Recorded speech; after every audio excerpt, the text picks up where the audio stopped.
அன்பின் பிதாவே, இந்த காலை வேலைக்கா உமக்கு நன்றி செலுத்துகிறோம். உம்மை நோக்கி பார்க்கிறோம். ஆண்டவரே, உம்மை ஸ்தோத்திரிக்கிறோம்.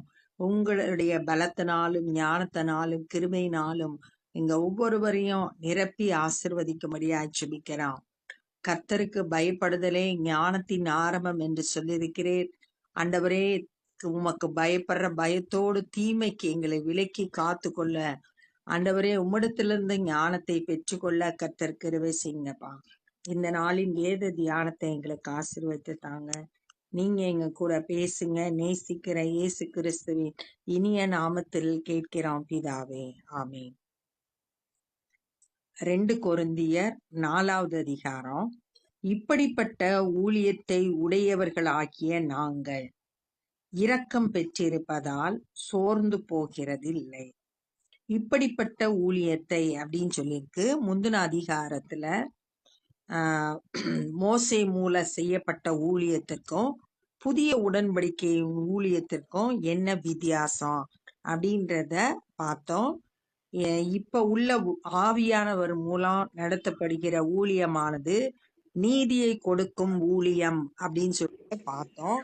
மகிமையான ஊழியம், இந்த ஊழியத்தை செய்கிற நாங்கள் அப்படின்னு பவுல் தன்னையும் தன்னோடு உடன் ஊழியரா இருக்கிறவங்களையும் பற்றி சொல்றாரு.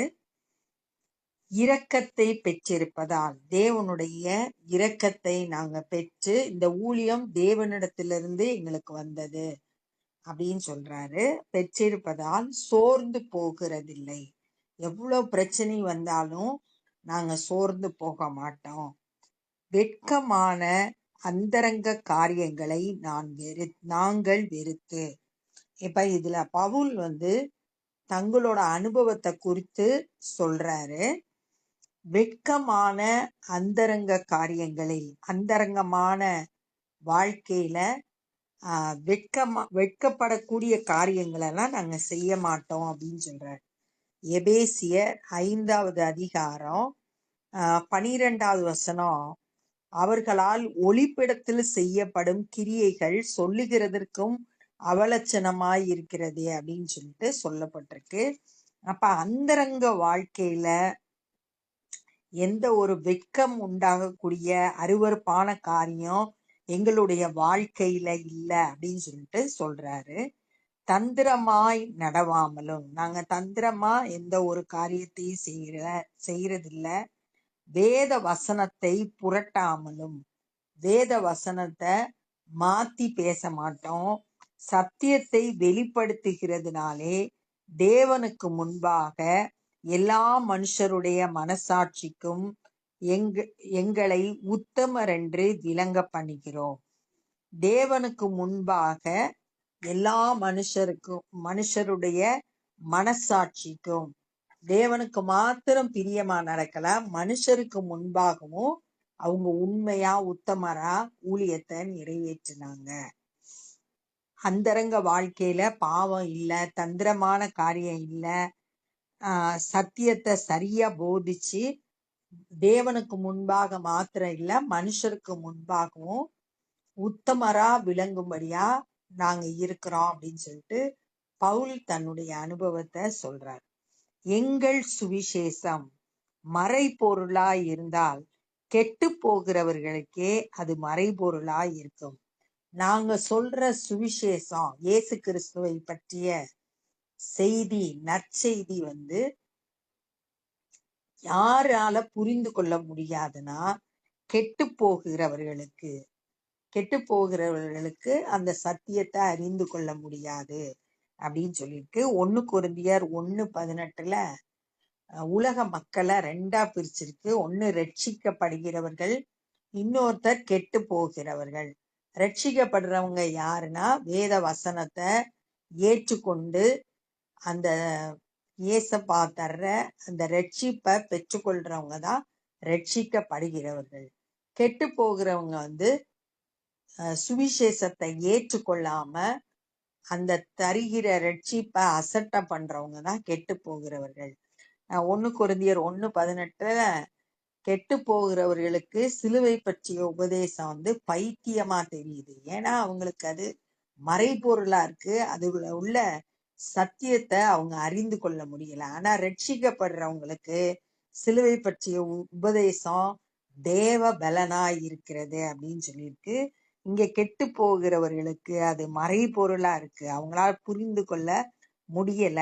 தேவனுடைய சாயலாய் இருக்கிற கிறிஸ்துவின் மகிமையான சுவிசேஷத்தின் ஒளி அவிசுவாசிகளாகிய அவர்களுக்கு பிரகாசமாய் இராதபடிக்கு இப்பிரபஞ்சத்தின் தேவனானவன் அவர்களுடைய மனதை குருடாக்கினான்.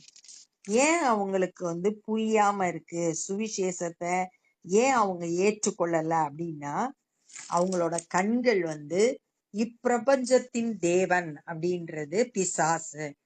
பிசாசு மனதோட கண்களை குருடாக்கி வச்சிருக்கான். அந்த அவிசுவாசிகளுக்கு அந்த சுவிசேஷத்தின் ஒளி பிரகாசிக்கல, அவங்களுக்குள்ள பலன் செய்ய முடியல, அவங்க இருளான வாழ்க்கையில இருந்து வெளிச்சத்துக்கு வர முடியாதபடிக்கு பிசாசு அவங்க கண்களை, மனக்கண்களை குருடாக்கி வச்சிருக்கிறதுனால அவங்களால சத்தியத்தை அறிந்து கொள்ள முடியல. நாங்கள் எங்களையே பிரசங்கியாமல், பவுல் சொல்றாரு, நாங்க பிரசங்கம் பண்ணும்போது எங்களை குறிச்சு நாங்க பேசுறது இல்ல, கிறிஸ்து இயேசுவை கர்த்தர் என்றும். எப்படி பிரசங்கம் பண்றோம்? இயேசு கிறிஸ்து தான் ஆண்டவர் என்றும், எங்களையோ இயேசுவின் நிமித்தம் உங்கள் ஊழியக்காரர் என்றும் பிரசங்கிக்கிறோம். இயேசுவ ஆண்டவர் சொல்லிறாங்க, தங்களை இயேசுவின் நிமித்தம் உங்களுக்கு ஊழியக்காரர், கொரிந்து சபை விசுவாசிகளை பார்த்து உங்களுக்கு நாங்க ஊழியக்காரராய் இருக்கிறோம் அப்படின்னு சொல்லிட்டு பிரசங்கிக்கிறோம். இருளில் இருந்து வெளிச்சத்தை பிரகாசிக்க சொன்ன தேவன். தேவன் இருளை வெளிச்சமாக்குகிற கர்த்தர். ஆதியாகமம் 1வது அதிகாரம் 3வது வசனத்துல வெளிச்சம் உண்டாக கடவுது அப்படின்னு சொன்ன உடனே வெளிச்சம் உண்டாயிற்று. அது வரைக்கும் இருளா இருந்துச்சு, அதுக்கப்புறம் வெளிச்சம் உண்டாயிற்று. அப்படி பிரகாசிக்க சொன்ன தேவன் இயேசு கிறிஸ்துவின் முகத்தில் உள்ள தமது மகிமையின் அறிவாகிய ஒளியை தோன்ற பண்ணும் பொருட்டு எங்கள் இருதயங்களில் பிரகாசித்தார். தேவன் எங்களோட இருதயத்தை பிரகாசமாக்கி இருக்காரு.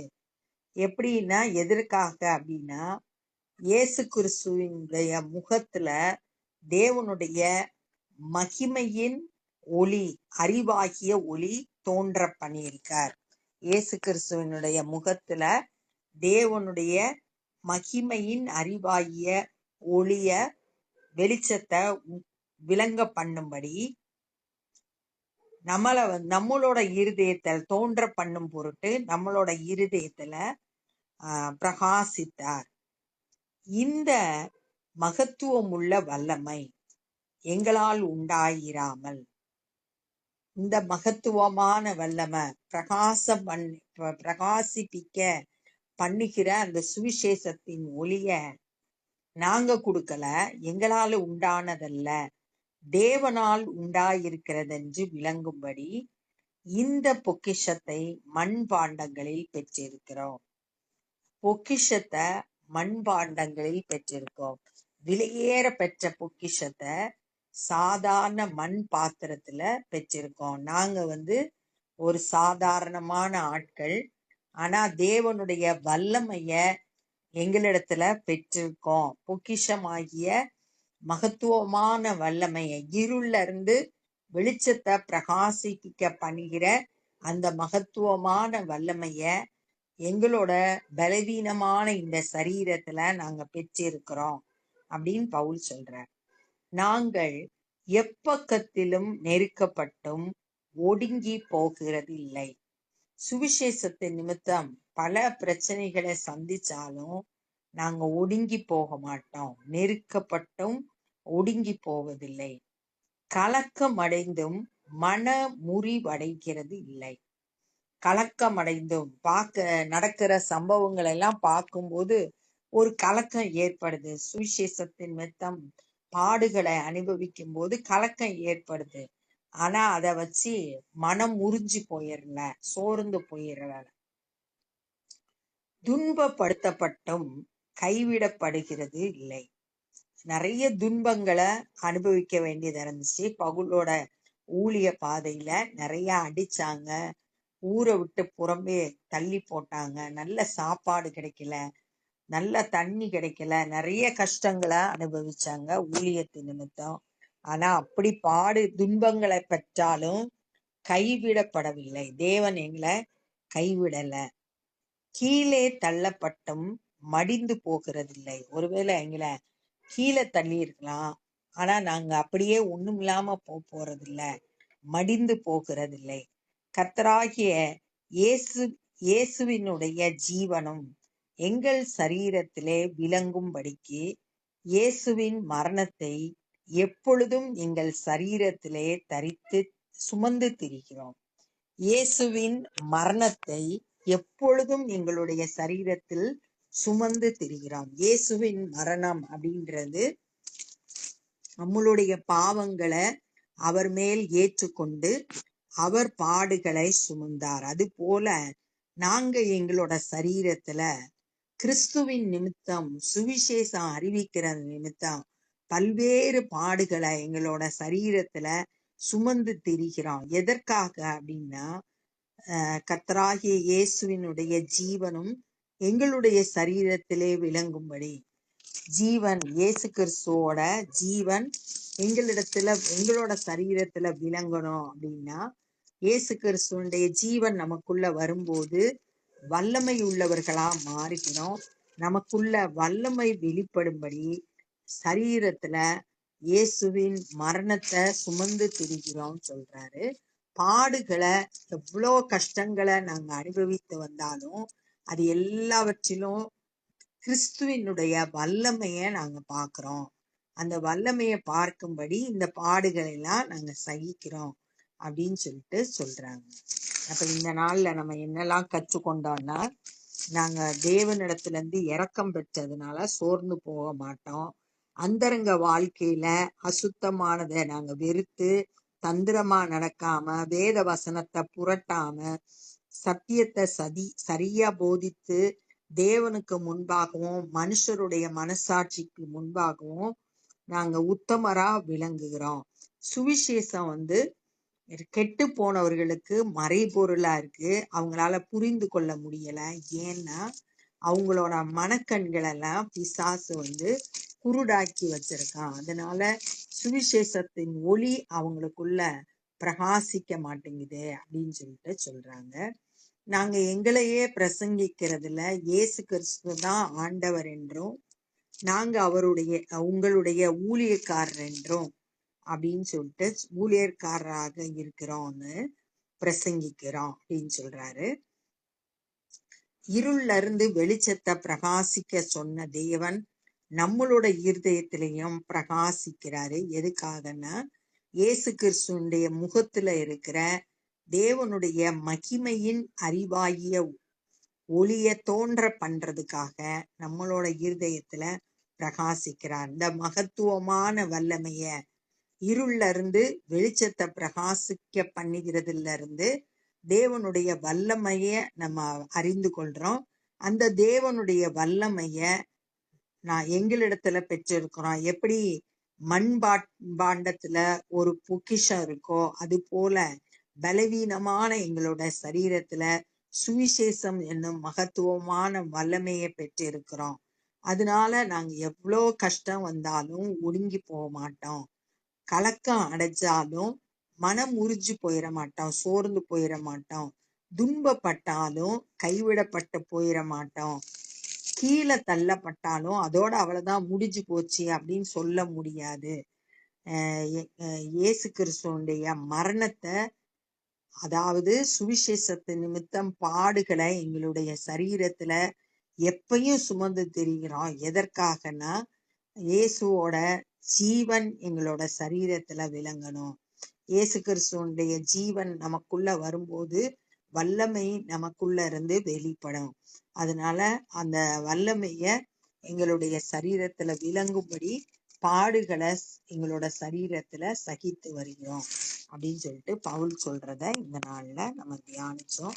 இப்ப நம்ம ஜெபம் பண்ண போறோம். அன்பின் பிதாவே, இந்த நாள்ல நாங்க கற்றுக்கொண்டபடி எங்களுடைய அந்தரங்க வாழ்க்கையில ஆண்டவரே பரிசுத்தம் காணப்படணும்.